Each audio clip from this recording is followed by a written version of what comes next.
Allah.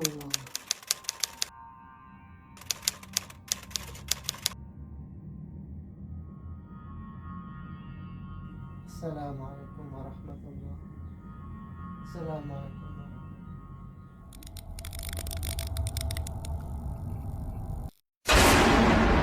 Mang Sukir. A'udzubillahi minasyaitonirrajim. Bismillahirrahmanirrahim. Assalamualaikum warahmatullahi wabarakatuh. Kembali lagi bersama Mang Sukir. Untuk cerita kali ini, Mang Sukir akan menceritakan sebuah kisah yang berjudul Melepas Keperawanan di Telaga Bahandang. Cerita ini ditulis Yasmin Rumi, dan bagi teman-teman yang ingin membacanya secara langsung, teman-teman bisa langsung kunjungi link yang saya sudah sertakan ada di deskripsi. Oke, sebelum Mang Sukir lanjut untuk bercerita, tak bosan-bosan Mang Sukir mengingatkan, bagi teman-teman yang belum subscribe, silakan subscribe channel ini dan nyalakan notifikasinya agar tidak ketinggalan cerita-cerita dari Mang Sukir. Dan tak usah berlama-lama, langsung saja kita ke ceritanya. Selamat mendengarkan. Danu masih nyaman duduk di saung yang tak jauh dari kamarnya. Tak lama, ia dihampiri seorang dayang yang membawa secangkir minuman. "Nyayu, aku tahu." Danu menyela dengan gusar. Ia meraih cangkir itu, lalu meneguknya tanpa sisa. Cawan dari perak itu berisi jamu kesuburan yang selalu diminta Raja Kelayang Tanjung selaku ayah mertuanya. Lelaki itu memang sangat menginginkan anggota keluarga baru. Bukan apa-apa, ia hanya merasa kesepian dengan 2 cucu saja. Raja Kelayang Tanjung hanya memiliki 3 anak. 2 anak dari istrinya, Ruknila, dan 1 anak dari Kemboja, selirnya. Di antara ketiga anaknya, baru Raka Balu yang menikah. Menghadapi tuntutan ayahnya, tak ayal Raka Balu kini memiliki 1 istri dan 1 selir. Danum istri sekaligus permaisurinya. Sementara Amala hanya selir yang memang dicarikan oleh ayahnya. Dari 2 pernikahan itu pun hanya melahirkan 1 anak dari rahim Danum dan 1 anak dari Amala. Sementara jamu itu untuk apa lagi jika bukan menambah anggota baru? Padahal cucu pertama dari kerajaan Kelayang baru berusia 2 tahun. Danu bosan setiap hari dipaksa meminum jamu yang rasanya luar biasa menyesatkan lidah. Ditolak pun tahu sendiri nanti muka masa mertuanya. Selang beberapa saat, seorang lelaki menghampiri Danum yang sedang duduk menyulam ditemani para dayang. "Menyulam sembari melamun bisa membuat tanganmu tertusuk jarum." Danum terkesiap oleh ucaran itu. Tampaklah suaminya berdiri bertaut tangan ke belakang. Mandau kebanggaan pemberian kawan dari tanah Dayak tersampir di pinggang menandakan dirinya baru kembali dari berburu. "Kanda sudah pulang." Danum spontan memeluk suaminya melepas rindu selama 2 hari ditinggal pergi. Para dayang undur diri setelah Raka Balu datang. "Apa yang kau lamunkan?" tanya Raka Balu sembari membawa istrinya kembali duduk. Saat itu juga wajah Danum berubah cemberut. Ia pun mengadukan kejengkelannya tanpa peduli suaminya akan marah atau tidak. "Ayah hanya kesepian saja."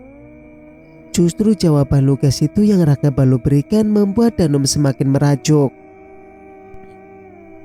"Kanda tidak tahu bagaimana rasanya jamu itu." Raka Balu tersenyum membelai rambut panjang istrinya agar merajuk itu segera mereda. "Kembali ke kamar. Kanda hendak menemui ayah dulu."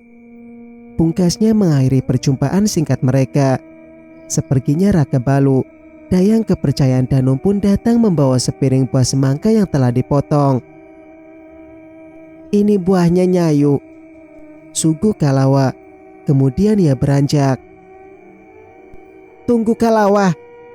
Langkah Kalawa terhenti. Ia membalikkan badan.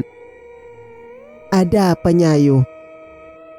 Kalawa berharap wanita itu tidak akan membahas apa yang sudah mereka bahas kemarin.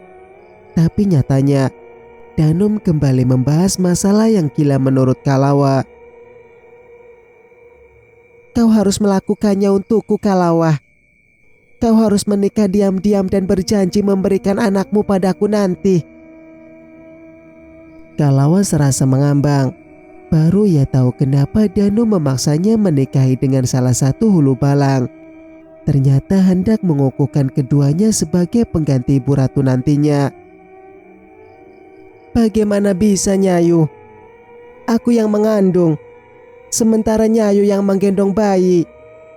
Orang akan menuduh Nyayu yang bukan-bukan, cecer Kalawa. Ia berusaha menghindari permintaan aneh dari Danum. Kau hanya pelayan, Kalawa. Kau cukup menurut saja biar aku yang mengatur semuanya. Bukan hanya aneh, tapi permintaan Danum tidaklah masuk akal. Kalawa harus berani menolak. Lagi pula, kemarin malam ia tak sengaja mendengar kelakar orang tuanya perihal perjodohan dirinya. Maaf, Nyayu. Sepertinya aku tidak bisa karena ayahku kabarnya hendak menjodohkanku. Danum marah mendengar jawaban itu. Ia murka sebab Kalawa berani membantah titahnya. Bukankah selama ini tidak ada yang bisa membantah perintahnya? Dari sekian banyak dayang-dayang di sini, hanya kau yang berani menegakkan kepala dan membantah perintahku. Danum meradang pada Kalawa yang dianggapnya membangkang. Padahal gadis itu sudah lama jadi dayang kepercayaannya. Sekali lagi aku minta maaf, Nyayu. Aku harus menghormati keputusan orang tuaku yang... Lancang kau, Kalawa. Danum memekik. Ia murka disauti Kalawa seperti itu. Kau memang tidak tahu diuntung. Siapa yang kau hendaki jadi suami? Sudah bersuamikan hulu balang, harusnya kau lebih dari bersyukur. Semoga anak yang kau lahirkan cacat atau mati sekalian. Bukan main. Bagaimana bisa Danum melantangkan sumpah serapah itu? Kalawa pun tak menyangka. Nyayu, aku sudah bertahun-tahun mengabdi padamu. Mana mungkin berani membantah perintah? Mengertilah, semua itu aku lakukan demi menyenangkan orang tua. Mereka akan kecewa atas penolakanku nanti. Tidakkah kau merasakan apa yang aku rasakan, Nyayu? Danum mendengus memalingkan muka. Ada sekelumit rasa bersalah ketika mendengar ucapan itu. Kendati demikian, Danum tak akan menarik sumpahnya. Ia tetap tidak suka atas penolakan Kalawa. Pergilah. Danum marah mengusir Kalawa dari hadapannya. Hari itu, Kalawa kembali ke rumah dengan wajah murung akibat kejadian siang tadi. Nak, kenapa muka ditekuk seperti itu? Senyumlah karena kita akan menyambut tamu istimewa. Ujar lebih pada anaknya. Tamu istimewa. Pantas saja rumah tampak lebih rapi dari biasanya. Lalu ada juga beberapa tangkai bunga mawar di sudut ruangan. Labih pun meminta anaknya untuk segera mandi dan berpakaian rapi. Kalawa menduga lelaki pilihan ayah akan datang meminang malam ini. Bergegas ia mandi dan berpakaian rapi. Sudah sejak tadi menunggu. Terdengarlah tapak-tapak kuda yang berhenti di depan rumahnya. Kalawa heran. Tampaknya bukan hanya 3 atau 4 orang yang datang, tapi satu rombongan. Dan yang paling mencengangkan adalah mengetahui siapa yang datang. Salam empuh. Labi beserta istrinya langsung membungkuk memberi salam. Diikuti oleh Kalawa.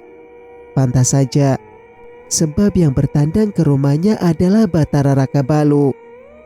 Rupanya kedatangan anak raja itu untuk mempersunting Kalawa atas perintah ayahnya.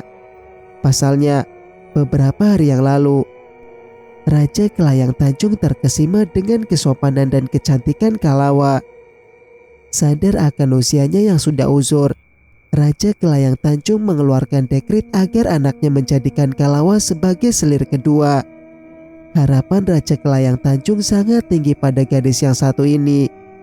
Ia berharap Kalawa akan membawa keberuntungan dalam keluarga kerajaan dengan melahirkan banyak penerus.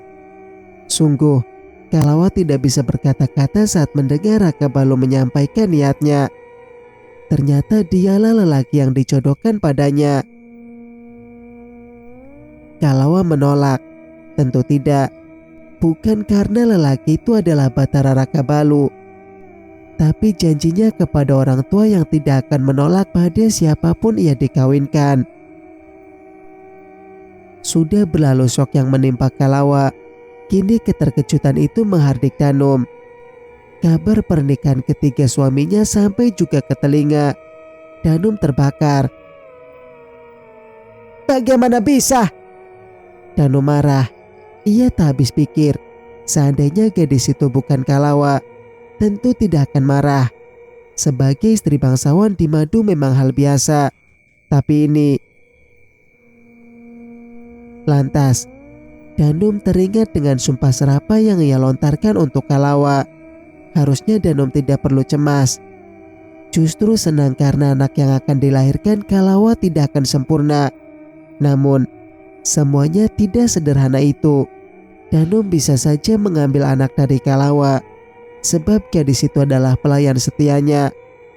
Setiap pelayan permaisuri yang jadi selir, maka sang permaisuri berhak atas anak yang dilahirkan selir itu. Semuanya jadi kacau balau untuk Danum. Ia pun tidak ingin waktu berjalan sampai hari pernikahan Kalawa dan suaminya terjadi. Rasanya ingin mati saja. Di sana, Danum dan Amala menyaksikan suami mereka mempersunting Kalawa. Sebab dan sesak hati Danum melihatnya. Lagi-lagi kenapa harus Kalawa? Tidak ada gadis lain di kerajaan besar itu. Setiap menit yang terlewati membuat dada semakin terhimpit. Kepala pun jadi berdenyut-denyut. Danum kembali ke kamarnya tak kuasa lagi berada di aula itu. Jika bisa, malam pun tak usah datang saja. Tapi matahari terus bergulir hingga tibalah malam. Seharian itu, Kalawa duduk bersanding. Tak dipungkiri tubuhnya lelah. Tapi ia tidak bisa tidur sekarang. Ada Raka Balu yang mesti ditunggu.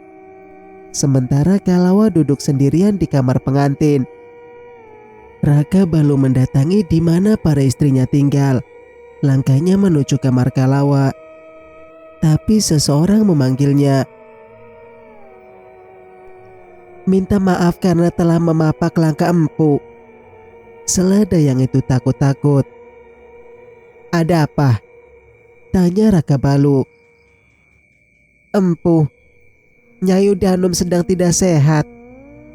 Beliau meminta empu datang ke kamarnya. Mengetahui Danum tidak sehat, Raka Balu putar haluan. Ia akan memeriksa keadaan Danum lebih dulu. Barulah menemui Kalawa. Benar adanya bila Danum sedang tidak sehat, tampak dari wajah pucatnya. Tadi siang kau tampak sehat, sekarang kau sakit. Apa karena kelelahan, Dinda? Tanya Raka Balu. Lelah, bukan lelah, tapi sakit menyaksikan suaminya menikahi Kalawa. Karena Dinda sakit, maka temanilah Dinda. Danum merengek. Mana bisa Raka Balu menolak. Rencananya hanya menemani Danum sampai tertidur. Tapi rupanya permintaan Danum lebih dari minta ditemani. Alhasil, malam itu bukan jadi malam pengantin Raka Balu dan Kalawa, tapi dengan Danum. Lelah yang mendera membuat Raka Balu tertidur dalam dekapan hangat Danum. Ia lupa bahwa ada pengantinnya sedang menunggu hingga larut. Merasa yang ditunggu tak kunjung datang, Kalawa memasrahkan diri agar tidak menunggu lagi. Sebab purnama pun sudah condong ke timur. Baru hendak memejamkan mata, tiba-tiba perkataan Danum tempo hari terngiang. Ada rasa-rasa dan takut yang menggelayuti hati. Danum sudah terkenal dengan julukan si pahit lidah. Setiap ia marah dan menyumpahi orang terkadang langsung bertunaikan sumpahnya itu. Tidak mungkin. Kalawa berusaha menepis pikiran buruknya. Bagaimanapun, Takdir manusia bukan terletak pada lidah Danum. Kalawah akan membuktikan nanti bila ucapan Danum yang serupa kutukan itu tidaklah benar. Lantas, dengan apa Kalawah akan membuktikannya? Apa dengan mengandung benih dari Batara Raka Balu secepatnya? Singkat cerita, semburat jingga sang fajar tampak di ujung timur. Raka Balu terjaga akibat suara yang ditimbulkan dari hilir mudik kamar itu. Di balik tirai tipis yang dijadikan sebagai partisi, dilihatnya Danum sedang duduk di depan cermin perak bersama para dayang yang membantunya merias diri. Raka Balu meregang, tubuhnya terasa letih dari biasanya setelah menuruti rengekan Danum semalam. Kain ganjar patra sisi telah ditutupi bagian dadanya yang telanjang, sementara jubah sutranya ditinggalkan di peraduan. Melihat ada bayangan mendekat, Danum menoleh. "Kenapa Kanda sudah bangun?" Danum bertanya tanpa rasa bersalah. Lupakah dia bahwa ada Kalawah yang sedang menunggu setelah dinikahi suaminya kemarin? "Kanda harus menemui Kalawah." Jujur, ada rasa bersalah dalam diri Raka Balu setelah mengabaikan malam pengantinnya bersama Kalawah. Bagaimana lagi, Raka Balu tidak tahan mendengar rengekan permaisurinya. Lalu kebablasan hingga malam hilang tak kunjung menemui selir barunya. Namun di ujung langkah, ketukan pintu terdengar sembari menyeru dengan permisi. Ketika salah satu dayang membuka pintu, seluruh pandangan Raka Balu pada sosok wanita parubaya yang berdiri syok di depan sana. "Kenapa kau di sini pagi-pagi begini, Raka Balu?" Ibunya pantas melayangkan pertanyaan seperti itu. Memang seharusnya Raka Balu berada di kamar Kalawah sekarang. "Danum sakit semalam." Ruknila menghela. Memang selalu semanja itu Danum pada Raka Balu. Cemas sekali bagaimana jadinya kelak kerajaan Tanjung seandainya mempunyai ratu semanja Danum. "Ayah memintamu untuk menemuinya sekarang juga." Sekalian saja Ruknila menyampaikan pesan suaminya sebelum masuk menemui Danum. Sekarang juga, itu artinya ada hal penting yang ingin dibahas Raja Kelayang Tanjung pada anak tertuanya. Raka Balu bergegas pergi menemui sang ayah. Pria tua itu duduk lesu di singgasananya. Wajah sayunya menandakan dirinya tidak baik-baik saja. "Ada apa, ayah?" Sembari bertanya Raka Balu mengeja seksama seraut ayahnya. "Ayah sakit," sambungnya. "Hanya kurang tidur." Raja Kelayang Tanjung berusaha ingin terlihat baik-baik saja. Raka Balu kembali bertanya perihal apa ayahnya memanggil. "Raja Swarna Bumi mengirimkan dekret pernikahan untuk putri bungsunya. Dia ingin menikahkan putrinya dengan Arya." Raka Balu terdiam. Diamnya Raka Balu bukan tanpa alasan. Semua orang tahu bila anak bungsu Raja Swarna Bumi tidak bisa melihat. Raka Balu ragu adik tirinya akan menerima pernikahan itu. Namun, menolak bukan haknya. Memberikan usulan pun rasanya tak tahu harus memberikan usulan apa. Bisa jadi Raja Swarna Bumi akan tersinggung oleh penolakan mereka. Menganggap penolakan itu sebuah penghinaan untuk putrinya yang buta. "Ayah memintamu untuk membujuk Arya." Dari ucapan itu sudah bisa dipastikan bahwa Arya menolak mentah-mentah pernikahan itu setelah diberitahu kepadanya. Lantas, bagaimana lagi Raka Balu harus membujuk adik tirinya jika memintanya sang ayah saja ditolak? "Aku akan mencobanya, ayah." Rasanya membujuk Arya adalah tugas terberat daripada memimpin perang. Setengah ragu Raka Balu menemui Arya di tempatnya.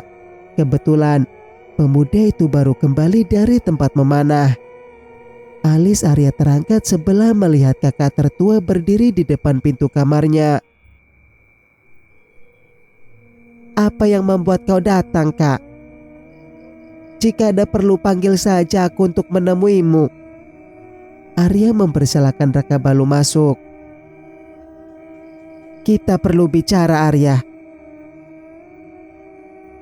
Membahas strategi untuk menumpas pemberontakan di perbatasan. Terkanya sembari melepaskan panah yang tersampir di bahunya. Ini tentang anak bungsu Raja Swarna Bumi. Pergerakan tangan Arya terhenti. Riak wajahnya berubah drastis. Jika kau memintaku untuk menikahi putri yang buta itu, jawabku tidak. Semua ketegasan terangkum dalam sepenggal kalimat itu. Berarti kau telah menabuh genderang perang terhadap kerajaan Swarna Bumi.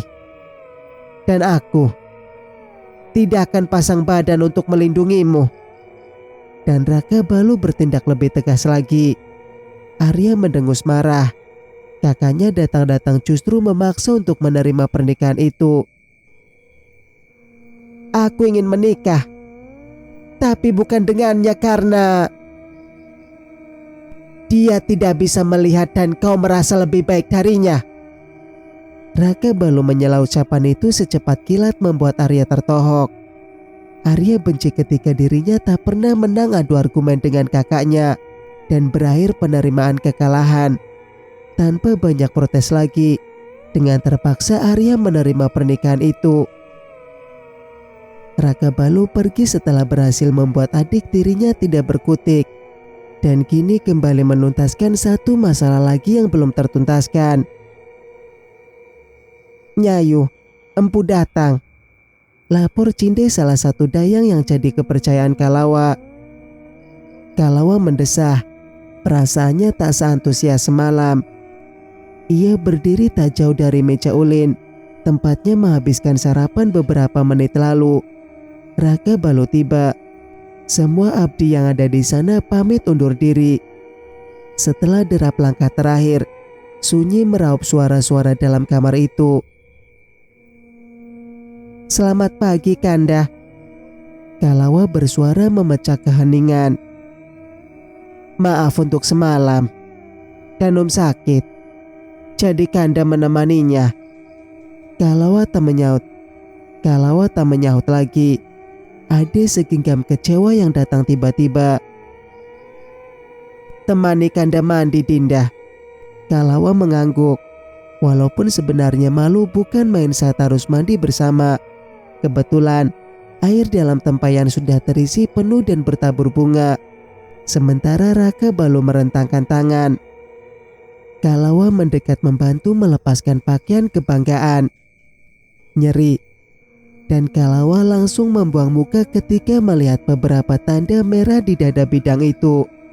Kalawa baru sadar jika Raka Balu tidak sekedar menemani Danum yang katanya sakit, tapi melakukan lebih dari itu.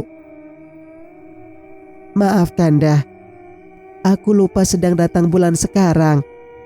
Alhasil, itulah alasan paling logis untuk menolak ajakan suaminya. Kalawa tidak ingin melayani Raka Balu di saat hatinya tengah dirundung kecewa seperti sekarang. Penolakan serta raut yang mendadak berubah itu membuat Raka Balu tersadar akan tanda merah bekas perbuatan Danum semalam. Akhirnya, Raka Balu pergi mandi dan Kalawa duduk menunggu di ranjang. Seorang dayang dari tempat Raka Balu datang membawa pakaian. Datang membawakan pakaiannya yang langsung diterima oleh Kalawa. Selesai mandi, Kalawa kembali membantu suaminya berpakaian. Kenapa wajahmu sayu sekali, Dinda? Tangan Kalawa terhenti membenahi jubah itu. Dinda tidak tidur semalam, Kanda. Jantung Raka Balu berdegup ketika merasa tak nyaman dengan sautan menohok itu. Ditambah pula seraut Kalawa yang berubah dingin. Kanda minta maaf, bisiknya parau. Kalawa tersenyum samar seolah tak tulus menyunggingkan selengkungan itu. Akhirnya, Raka Balu mendengus tak suka ketika selirnya bersikap demikian. Aku sudah minta maaf. Kenapa kau masih marah, Dinda? Aku benci dengan seraut dinginmu itu. Kalawa tersentak. Debaran-debaran hebat seolah membuat dadanya ingin meledak. Namun, Kalawa tidak menyahut, hanya membisu 1000 bahasa. "Jangan lagi menampilkan seraut itu di depanku." Kalawa mendongak menatap Raka Balu. "Apa yang salah dengan raut wajah ini, Kanda? Dinda merasa biasa saja, tidak?" "Dinda!" Di air bentakannya Raka Balu menyentak napas, berusaha meredam amarahnya yang nyaris meledak. "Tolong jangan memancing amarah suamimu. Jika suamimu sudah marah, selangkah pun kau tidak akan aku izinkan keluar dari kamar ini. Camkan itu." Raka Balu sudah diambang kekesalannya, kemudian melengos pergi. "Jadi, Kanda marah karena semua ini kesalahan Dinda?" Langkah Raka Balu terhenti, tepat di depan pintu membalik badan. "Baiklah, tinggal di kamar ini sampai 7 hari ke depan." Tidak ada bantahan, tidak ada penolakan, tidak menerima protes. Raka Balu pergi setelah melantangkan perintah teruntuk selirnya.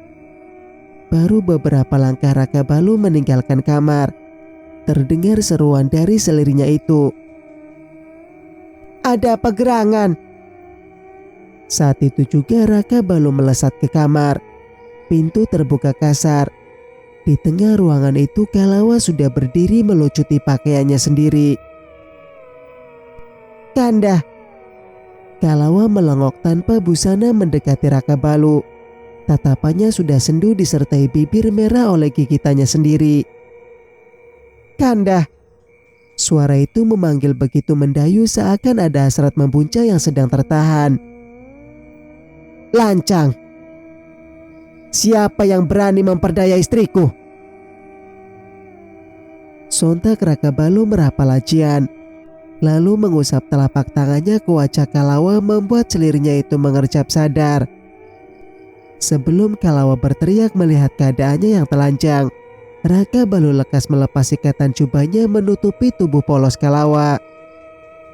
Lalu mengusapkan telapak tangannya ke wajah Kalawa, membuat selirnya itu mengerjap sadar. Sebelum Kalawa berteriak melihat keadaannya yang telanjang, Raka Balu lekas melepas ikatan jubahnya menutupi tubuh polos Kalawa. Ini apa yang terjadi? Kenapa?" "Kau terkena karuhei, Dinda." Kalawa bingung luar biasa. "Kenapa Dinda seperti ini?" "Dinda tidak tahu apa-apa, hanya merasa rindu mendengar kicauan burung itu." Raka Balu menoleh ke arah tangan Kalawa menunjuk. "Karuhei dikirim melalui kicauan burung punai itu. Kicauannya seperti sebuah rasa rindu yang memang ditunjukkan kepadamu." Kalawa semakin bingung. Apa itu karuhei? Dan kenapa harus ditunjukkan padanya? Kalawa memang tidak akan pernah tahu. Sebab karuhei adalah semacam ilmu pelet yang berasal dari tanah Dayak. Namun, yang membuat Raka Balu penasaran, siapa yang menggunakan ilmu itu di sini? Sebab ini tanah Melayu, bukan tanah Dayak. "Siapa yang melakukan itu, Kanda?" Kalawa jadi bergidik ngeri. Bagaimana seandainya yang masuk bukan suaminya? "Aku tidak tahu pasti. Tapi yang pasti aku tahu bahwa kau telah melakukan kebohongan besar, Dinda." Kalawa terhenyak. "Kebohongan? Kebohongan apa? Dinda tidak melakukan kebohongan apapun." "Tunjukkan padaku darah datang bulanmu, Dinda. Jika tidak bisa, berdiam dirilah selama 7 hari di kamar ini." Raka Balu pun mendengus pergi. Kalawa meremas jubah sutra yang melilit tubuhnya. Dungu sekali aku."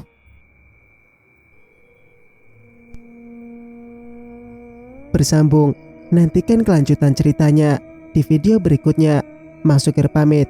Wassalamualaikum warahmatullahi wabarakatuh.